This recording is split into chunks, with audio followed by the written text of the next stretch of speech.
Once more, 50 Cent has taken advantage of a situation to make a statement.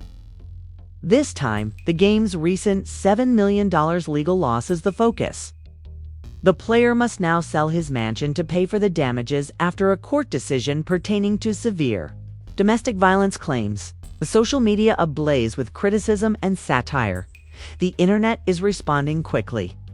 50 Cent has fueled the flames and increased the public awareness of the crisis. The controversy's underlying trend is what is drawing greater attention. Real bullets. One of my homies got hit.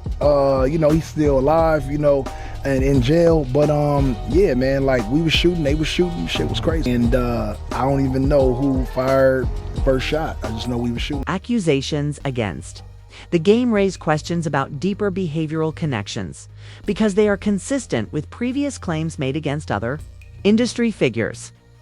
Now, some people are wondering if this is just another instance of unbridled authority gone too far. This conflict between the game and 50 Cent began in the early 2000s. Based on a well-documented feud that was first coached by G-Unit with assistance from Dr. Dre. The career of the game was 50 Cent had a major influence. But tensions quickly increased, lyrical jabs, legal disputes, public allegations, and viral encounters were all part of the violent fallout from their professional breakup. The war has been going on for almost 20 years. Digital platforms and public interviews have maintained the flame, guaranteeing that this long-running dispute will continue to be a significant part of hip-hop history. He almost bipolar. If you watch it, like the way he does things, like he'll do it like he's extremely emotional. 50 Cent launched a flurry of memes and scathing remarks directed at the game, continuing his trend of online warfare. The game accused 50% of being a snitch in one notorious phone call, and 50 responded by making fun of the game's industry beginnings. An already existing animosity was fueled by the clip, which went viral on social media.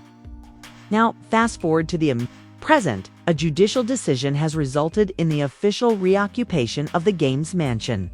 The land was taken in order to pay off a judgment worth millions of dollars. 50 Cent also didn't waste any time transforming the circumstance into something useful.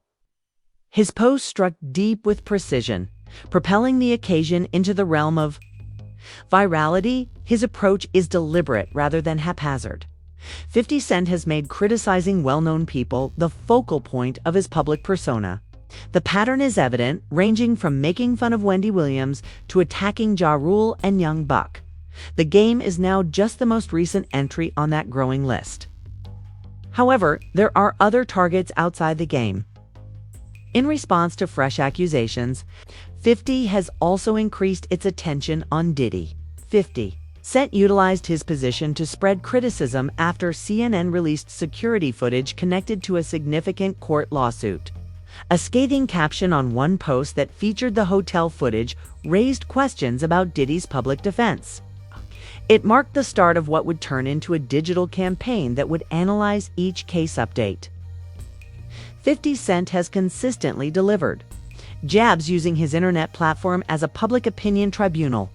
Even though Diddy is currently in serious legal problems, the criticism has just become worse. And we good, it ain't no drama. I ain't gonna see 50 and whoop his at 40 years old. Then it goes to extremely aggressive. 50's like an asshole. 50 can't rap. He went overseas and he had an issue with Memphis Bleak and Jay-Z on stage. He asked me about Piggy Bank, so he could say I don't have a problem with nobody. 50 had problems with like Nas, Fat Joe, and I think the Locks at that time. I really wanted to hold down G-Unit, you know what I'm saying? But like these were guys that really influenced my life. Has shared in-depth analyses of purported cover-ups, analogies to Harvey Weinstein, and ambiguous clues that there may be more incriminating video out there. The post implies an unrelenting quest for complete visibility, presented as an ongoing digital inquiry. As Diddy was embroiled in legal proceedings, 50 skillfully returned attention to the game, another long-standing target. Furthermore, the rapper's future does not appear bright at this time. For background, the game suffered a significant legal setback in 2016. Priscilla, a competitor on his VH1 reality show, She's Got Game, Rainey, filed a lawsuit claiming that he engaged in inappropriate behavior while filming, according to court. Records Rainey was coerced into drinking before being inappropriately handled on tape while the production stayed silent. The most detrimental aspect is that the game apparently never showed up in court to defend himself. The judge consequently imposed a default judgment of $7.1 million. Such a penalty is not insignificant. It's the type that lingers throughout life. Since that decision, the payment has been a major concern, and Rainey's staff is working harder to collect through enforcement actions. Fast forward to the present. Officially, the judge is impatient. The sale of the game's luxurious Calabasas mansion has been approved by a court ruling at $4 million. This property boasts a lavish pool, secured entry, and upscale views. However, even it won't pay off the entire $7.1 million debt.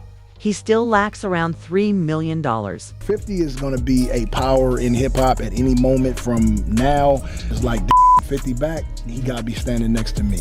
And so yeah, we started to distance ourselves when we were recording Hater to Love It. That was one of the nights where we ain't... Meantime, Priscilla Rainey has made gradual but steady progress in collecting her judgment.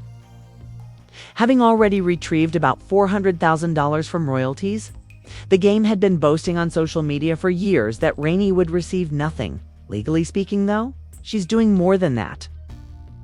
The game's attempt to conceal the mansion's ownership was what ultimately prompted the court to take action. It was incorporated under JTT, a shell corporation holdings, in a maneuver that the court described as dishonest. That tactic was a complete failure and just made the situation worse. Then, as things reached the height of pandemonium, Rick Ross came into the story.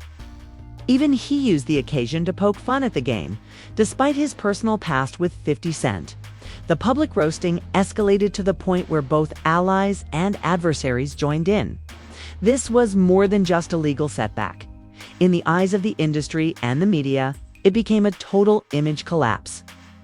Rick Ross couldn't help but make fun of him. He immediately posted a headline on Instagram stating that the game might result in the loss of his Calabasas mansion. Ross included a number of gifs with it, such as a picture of a man dancing in swim trunks, which is blatantly offensive and blatant trolling on the internet. We run into each other. I knew that he would be there, so I pulled up. Because like I said, everything with me and 50 needs to happen face to face. That was our relationship when we was face to face. You know what I'm saying? It only gets misconstrued when we can't see each other. That if he get in my face, he gonna have to show up as like Curtis, and I'm gonna have to show up as Jason Young. We were friends, and we made great music. He can't make great music with nobody else. However, such was not tolerated by the game. According to reports, he sent Ross a message that burned the time frame into his DMs. He wrote, "You're still a fat ninja, even if I lost my house," which I didn't.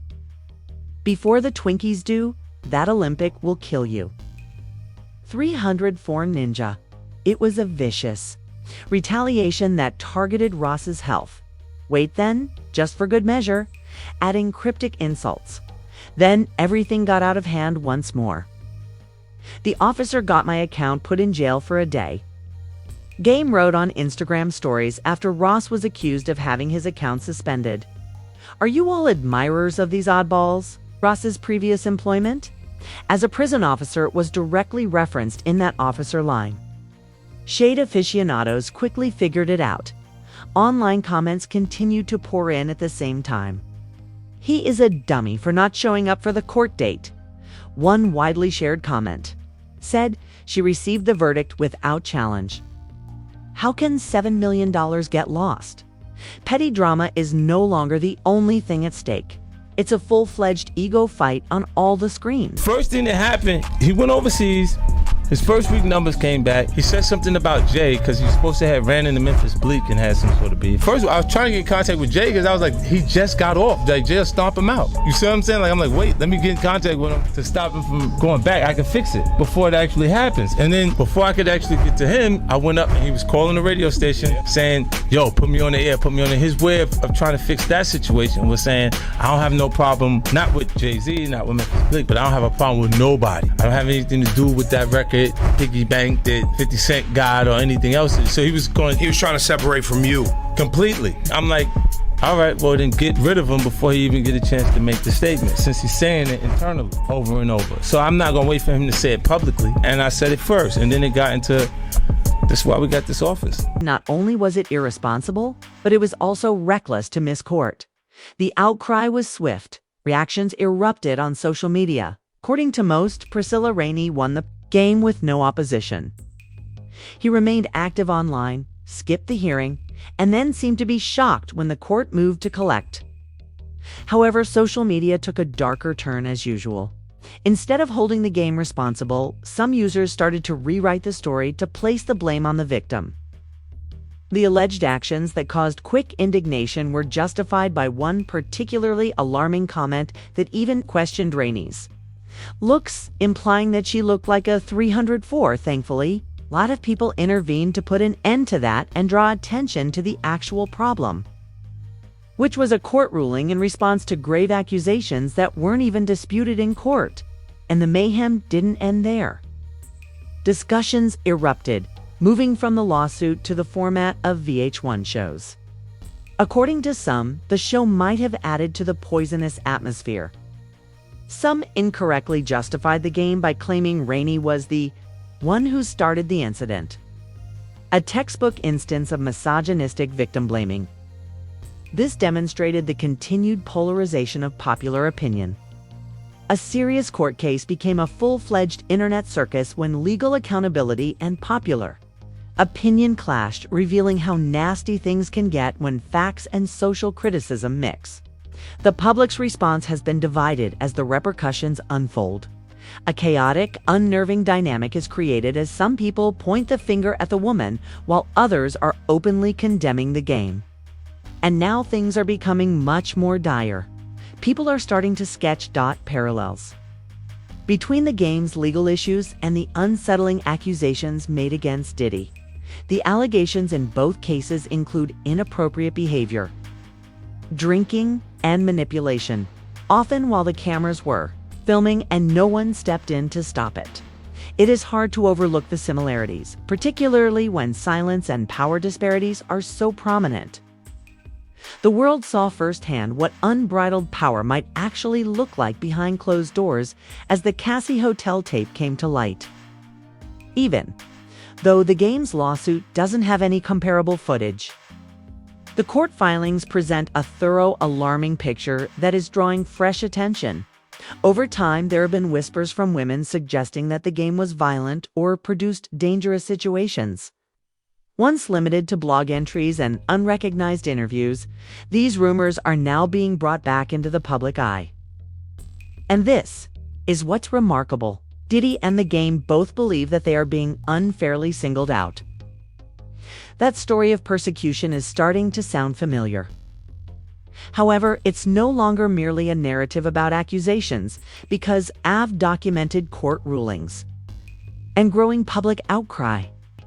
It's about power, habits, and a culture that is ultimately compelled to examine itself. Now, Diddy and the game are both arguing that they are the targets of coordinated takedowns. They maintain that the accusations are made up. However, public opinion is rapidly changing as a result of court records, open litigation, and real film coming to light. These are not theories or whispers anymore. There is proof, and people are calling for accountability and answers. Supporters of the game claim that Rainey planned the lawsuit from the beginning. Cassie and others, according to Diddy's team, are pursuing settlements. But the parallels between the two cases are too great to ignore given the growing accusations, court decisions, and supporting evidence. What appeared to be a coincidence now raises more serious issues. This is where things become even more complicated. Long before Dr. Dre signed the game, he was closely associated with Diddy for 2 full years. They frequented the same nightclubs, after parties, special events, and social circles during that time. At Diddy's notorious mansion parties, which were frequently shrouded in secrecy and quiet, the game was observed. Stories never left the premises. NDAs were signed and phones were seized. Federal investigations are currently looking into the same parties. People are naturally starting to wonder what part the game might have played in those years. What did he see if he was in those rooms during those events? What's more, how strong is that connection? The past affiliations and overlapping charges are beginning to blend together. It's also become harder for both critics and fans to deny the likelihood that these aren't isolated events, but rather part of a larger pattern. Some have begun to speculate that just by being surrounded by the intensity those private environments fostered, the game might have absorbed some of the tendencies he displayed during his affiliation with Diddy in the early 2000s. To be fair, there are a number of eye-opening instances in the game's past that are now viewed differently. He recently appeared on Tokyo Tony's podcast, for instance. What started off as a standard interview swiftly took a surprising turn. The game nonchalantly disclosed that he had had sex with Blac Chyna during the conversation, dismissing the accusation as if it were nothing. Viewers, however, started closely examining the entire episode once the footage went viral online. Many remarked on the odd tone, the awkward conversations, and the extremely unusual environment of the interview. Supporters criticized the exchange for the way it was presented as well as the reveal. The game has long been known for its wild storytelling, but in the current environment, those tales are being examined more closely. Controversial soundbites, old interviews, and previous connections are being re-examined. What was once an outspoken personality is now face harsher criticism. Then the moment that caused even more eyebrows to shoot up came, following the game's admission of a history with Blac Chyna. Tokyo, after giving him a direct look, Tony remarked, "I heard you messed with my daughter." However, the discussion continued. "Me too," she said right away, suggesting that she would enjoy a turn herself. The game remained unflinching. Rather, he said, "I'll take one for the team." In addition to what was stated, the clip's casual handling sent social media into a frenzy. This debate adds to the growing concerns about the game's public image at a time when attention is being paid more closely to the actions of celebrities. The result?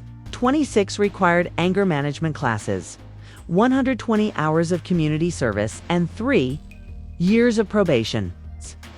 That rage has turned out to be a persistent problem. Furthermore, this wasn't the first instance. If we go back to 2007, we find another occurrence. This one had a weapon charge attached to it. He reportedly drew a gun during a basketball game and threatened someone with it. Not only does carrying a pistol on a basketball court draw attention, it is an obvious sign of carelessness. His legal past contradicts the game's assertion that he is being misinterpreted or singled out. Every activity, from legal disputes to contentious podcast moments, is being scrutinized more closely, and the documentation continues to accumulate. After he ultimately entered a no-contest plea to the 2007 felony firearms charge, he was sentenced to 60 days in prison, an additional 150 hours of community service, and 3 years in prison. Probation. It no longer seems like a run of bad luck at this point. It is a recurring pattern characterized by unbridled hostility and instability. It depicts a person who finds it difficult to stay in control when it counts most. And it's none other than Curtis 50 Cent Jackson, who is watching this drama play out in real time with a knowing smile, reposting viral memes, offering incisive comments, and letting the world know he's been waiting for this moment all along. He's leaning into the mayhem with his distinctive style. The story goes beyond the most recent controversies surrounding the game. In the court of public opinion, a lengthy past is finally being caught up to. Let's call it what it is, even though the 50 Plays commentator is cool and collected from the sidelines. 50 Cent isn't merely amusing himself to get influence. For years, he has been criticizing these same individuals. After warning the public, the receipts are now being sent out more quickly than Black Friday sales. Zillow has the game's mansion listed. One by one, Diddy's empire is crumbling. And 50 he has posted up without bothering, watching it all happen. as if it were high-end material. He's holding a tiny smile in one hand and popcorn in the other. Additionally, don't assume that this is the end. Even though he is 50, he is already creating a documentary trailer with the title G Checks and Lawsuits. He may even release a soundtrack to go with it. He uses this tactic, transforming controversy into a campaign. Therefore, the true question remains, was 50 always being petty, or was he just ahead of the curve? Does the game simply represent another artist whose fame was unable to surpass that of Fallout? Or does he fit into a larger, darker trend in hip-hop that is at last coming to a head? The spotlight is only growing brighter as more secrets come to light. Lawsuits mount and footage appears everywhere. Who will be the next big question? Please share your thoughts in the comments section. Icons are collapsing, or is something far more destructive about to happen? To ensure you never miss a beat, remember to hit the bell, subscribe, and hit the like button, because the next mistake is always around the corner in our line of work. Thank you for viewing. Get the next one.